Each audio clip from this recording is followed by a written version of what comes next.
जो मनुष्य को पाप और पुण्य दोनों से मुक्त कर देता है। ये एक गूढ़ विद्या है पार्थ। जो इसके रहस्य को समझ लेता है वो इस संसार में रहते हुए भी, संसार के सारे कर्म करता हुआ भी कर्म फल के बंधन से मुक्त रहता है।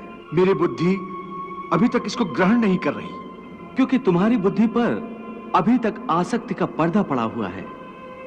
और जो निष्काम कर्मयोग मैं बता रहा हूं उसकी बुनियाद ही निरासक्ति के आधार पर रखी गई है।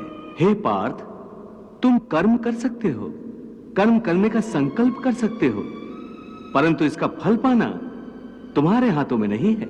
हे मधुसूदन, मैं जिस काम का संकल्प करूंगा वो काम तो मैं करूंगा ही। जब भोजन करने का निश्चय करके बैठूंगा तो निवाला उठाकर मुंह में रखूंगा ही, तभी तो उसे खाऊंगा।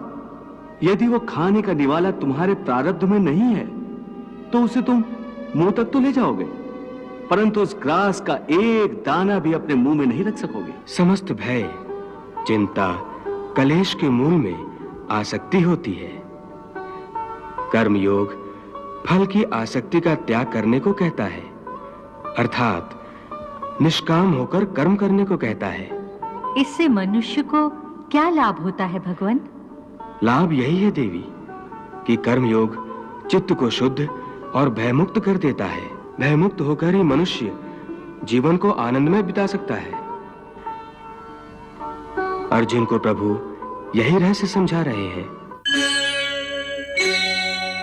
सुख दुख, लाभ हानि, जय पराजय अथवा हार जीत को एक समान समझकर केवल इसलिए युद्ध करो क्योंकि इस समय युद्ध करना तेरा कर्तव्य है। और यदि इस मानसिक वृत्ति से इसे अपना धर्म समझकर युद्ध करोगे तो तुम्हें उसका पाप नहीं लगेगा। ये क्या कह रहे हो केशव कि युद्ध करके पाप नहीं लगेगा? युद्ध में तो इतनी हिंसा होगी, लाखों प्राणियों की हत्या होगी, फिर मनुष्य उसके पाप से कैसे बचेगा? यदि कोई भी कार्य निष्काम कर्म योग की रीत से किया जाए तो ना उसका पाप लगता है और ना उसका पुण्य